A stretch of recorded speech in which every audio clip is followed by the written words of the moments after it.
Hi, my name is Ashwant, and my submission is a Chrome extension called DevLauncher. On my team, we work on projects primarily with CloudFormation deployments, AWS services, and serverless compute.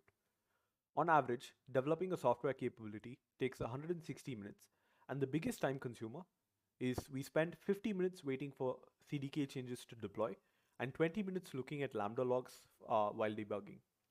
That's a total of 70 minutes per unit that I think we can reduce further.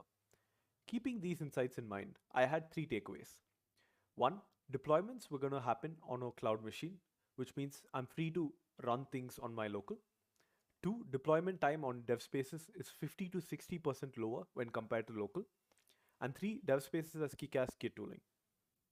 While these things were awesome, there were three blockers to adoption. Two are minor and can be mitigated over time. But the biggest issue I had is that I had no control over the kind of deployment I wanted to do. Sometimes I need to deploy my backend stack because of Lambda changes. And sometimes I just want to open my frontend for a quick fix without actually deploying my environment. So does this mean that DevSpace's use case is limited to onboarding and code review? The answer is no, and this is where DevLauncher can be used to bridge that gap.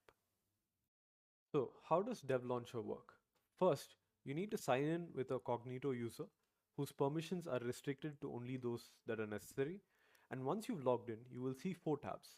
The first tab lets you choose which env you want to deploy to, and you can set your deploy options based on your requirement, and you basically click on deploy. Now this will launch a DevSpaces workspace with your requirements passed in as env and mode in the URL. Our workspace is now launched, and you can see that based on the deploy options that we provided, some run scripts like data clean, destroy have been skipped, while deploy ran, and you can see deploying backend. And once that completed, it ran the start script, and our front end is now accessible on our preview pane. Our gitpod.yaml file basically passes the end variable mode into our different npm scripts, which then determine whether a particular step should be run or skipped. Let's look at another scenario. Say you merge the latest master to your PR and you notice that your tests are now failing on this PR. You can launch a workspace with just the test mode selected, and DevLauncher will trigger DevSpaces to run only the tests without running any other script that is unnecessary. And once the workspace builds, you will see that only your tests were run on this workspace, which means you can quickly identify which test fails, fix it, and push the changes immediately. The second tab gives you a high-level overview as to which branch or which PR was deployed to which environment. And the third tab gives you a low-level view about the latest 5 workspaces which were launched for your current environment, with details like the commit that was launched and the date on which it was launched and whatever options you chose to launch that particular workspace with. Now we see only two because I've only launched 2 workspaces with this environment. When working with multiple environments, you can lose track of what the latest changes deployed on your environment are, which can mean you have to deploy again just to be on the safe side. But with this information, you know exactly what changes are deployed on which environment. The last tab is my personal favorite.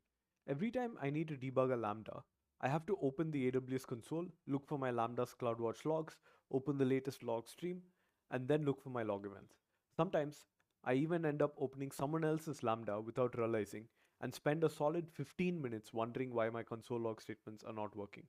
But with the fleeting Lambda logger feature, you can choose whichever Lambda you're interested in, and then you click on the fetch button, and a few seconds later, it shows you the latest logs for your current environment on an ephemeral window. So you don't need to save this data anywhere. You quickly search through your logs for whatever your error is. You find the error, you close the window, and you move on. No fuss. This easily takes me 2 to 3 minutes for each debugging check, just navigating through the AWS console and finding my Lambda logs.